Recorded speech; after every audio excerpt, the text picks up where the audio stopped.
Good morning student. आज हम पढ़ रहे हैं क्लास 11 बिजनेस इकोनॉमिक्स के अंदर चैप्टर नंबर 9 सहसंबंध कॉरिलेशन।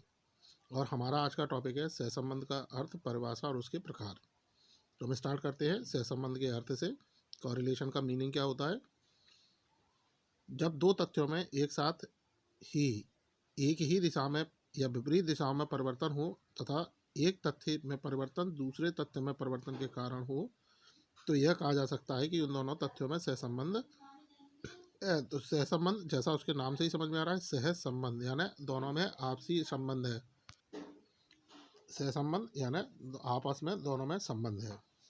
तो इसमें भी यही बताया गया है कि जो अर्थशास्त्र में सहसंबंध का अर्थ होता है कि दो जो चर है या दो कोई तथ्य हैं, वो जब उनमें आपस में एक ही दिशा में है, यानी एक ही लाइन में अगर उनमें परिवर्तन हो रहे हैं, जैसे पॉजिटिव है तो दोनों में कोई पॉजिटिव परिवर्तन हो रहे हैं, या एक पॉजिटिव एक नेगेटिव कोई उसमें चेंजेस होते हैं, तो ऐसी कंडीशन के अंदर यानी जब हमारे तथ्य या समांक या जो आंकड़े हैं उनमें जब एक ही दिशा में या विपरीत दिशा में जब भी कोई चेंजेस होंगे, कोई परिवर्तन होंगे, तो उनके कारण यानी उन चेंजेस उन परिवर्तनों का जो प्रभाव होगा वो दोनों ही हमारे तथ्यों या आंकड़ों पर पड़ेगा, और यही सहसंबंध होता है। तो इसमें क्या बताया गया कि जो सहसंबंध है वो दो ऐसी तथ्य हैं, दो ऐसे कोई तथ्य हैं जिनमें एक ही दिशा में परिवर्तन होता है या विपरीत दिशा में परिवर्तन होता है, तो उसका प्रभाव दोनों तथ्यों पर पड़ता है।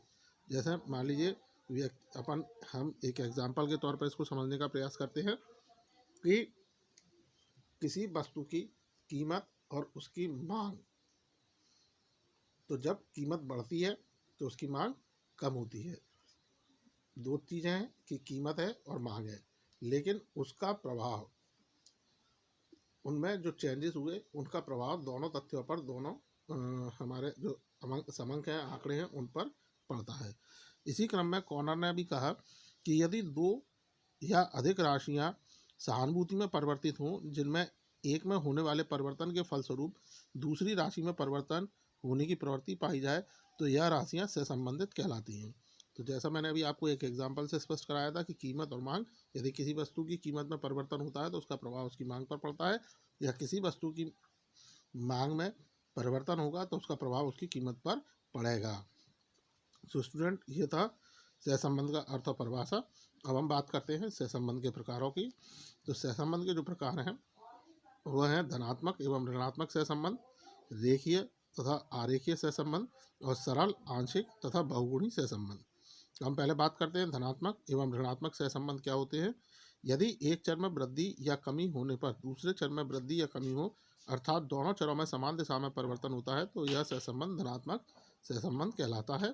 इसके विपरीत यदि एक चर में वृद्धि या कमी होने पर दूसरे चर में कमी या वृद्धि हो, अर्थात दोनों में विपरीत दिशा में परिवर्तन हो, तो यह सहसंबंध ऋणात्मक सहसंबंध कहलाता है। यानी जब दो चर हैं, हमारे दो तथ्य हैं, दो आंकड़े हैं, उन दोनों में से किसी भी एक चर में कमी या वृद्धि होती है, तो उसी कमी वृद्धि के अनुसार दूसरे चर में भी यदि कमी या वृद्धि होती है तो वह धनात्मक सहसंबंध कहलाता है। जैसे मान लीजिए कीमत बढ़ी, तो जब उसका किसी वस्तु की कीमत बढ़ने पर भी उसकी मांग बढ़ती है, या किसी वस्तु की कीमत कम होने पर उसकी मांग कम होती है, तो यह पॉजिटिव सहसंबंध होगा, धनात्मक सहसंबंध होगा। इसके विपरीत यदि हम बात करते हैं कि जब किसी एक चर में कमी या वृद्धि होती है, तो उसका जो प्रभाव है या उसके फलस्वरूप जो दूसरा चर है वह विपरीत दिशा में परिवर्तित होता है, तो ऐसे में यह ऋणात्मक सहसंबंध कहलाएगा। जैसे किसी वस्तु की कीमत बढ़ने पर उसकी मांग कम हो गई, या कीमत कम होने पर मांग बढ़ गई, तो ये ऋणात्मक सहसंबंध कहलाएंगे। अगला है रेखीय तथा आरेखीय सहसंबंध।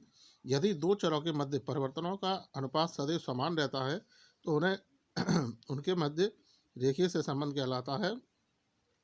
इसके विपरीत दो चरों के मध्य परिवर्तनों का अनुपात बदलता रहता है तो उनके मध्य आरेखीय या वक्र रेखीय सहसंबंध कहलाता है। तो रेखीय संबंध में क्या बताया कि जब दो चर हैं, हमारे पास दो आंकड़े हैं, उनमें जब परिवर्तन होते हैं और परिवर्तन के फलस्वरूप जो अनुपात हमारा निकल के आता है या परिवर्तन के कारण जो रिजल्ट हमारे सामने आते हैं, अगर वो हमेशा एक जैसे ही रिजल्ट रहते हैं तो वो रेखीय हो गया। जैसे हमेशा किसी वस्तु की कीमत में वृद्धि होने पर उसकी मांग कम होती है, और अगर यह स्थिति हमेशा रहती है तो वह हमारा रेखीय सहसंबंध कहलाएगा। इसके विपरीत यदि जो दो चर हैं हमारे, उनमें दोनों चरों में जब कोई परिवर्तन होता है, परिवर्तन होने के बाद उनके मध्य जो हमारे परिवर्तन के फलस्वरूप जो हमारे रिजल्ट सामने आ रहे हैं, और अगर वो रिजल्ट कंटिन्यू बदलते हैं, बार बार बदलते रहते हैं, तो ऐसे को हम वक्रीय आरेखीय या वक्र रेखीय सहसंबंध कहते हैं। तीसरा है सरल आंशिक बहुगुणी सहसंबंध। केवल दो चरों के मध्य सहसंबंध को साधारण या सरल या केवल सहसंबंध कहते हैं। इसमें एक श्रेणी, जिसे आधार श्रेणी कहते हैं, के चर मूल्य स्वतंत्र होते हैं, तथा दूसरी श्रेणी, जिसे संबद्ध श्रेणी कहते हैं, के चर मूल्य आश्रित होते हैं। तो सरल जो हमारा सहसंबंध है वो केवल दो चरों के मध्य सहसंबंध को बताता है, यानी जब केवल दो चर, दो आंकड़े, दो तथ्य हमारे पास है और उनके बीच में कोई परिवर्तन हो रहे हैं जिनके प्रभाव एक दूसरे तथ्यों पर पड़ते हैं, तो वह सरल हमारा सहसंबंध कहलाता है। इसमें दो चर होते हैं, एक स्वतंत्र और दूसरा आश्रित। जब दो मूल्यों में एक स्वतंत्र चर मूल्य का समावेश करके सहसंबंध किया जाता है तो उसे आंशिक सहसंबंध कहते हैं। यानी जब दो मूल्यों में एक स्वतंत्र चर का, यानी दो हमारे पास प्राइस है और उसमें एक स्वतंत्र चर है, उसको उसमें शामिल कर देते हैं तो हमारा आंशिक सहसंबंध कहलाता है। इसी तरह से बहुगुणी सहसंबंध में तीन या अधिक चर मूल्यों के मध्य सहसंबंध का अध्ययन किया जाता है। तो बहुगुणी, जैसे नाम से ही स्पष्ट हो रहा है, बहुगुणी कई सारे गुण वाले।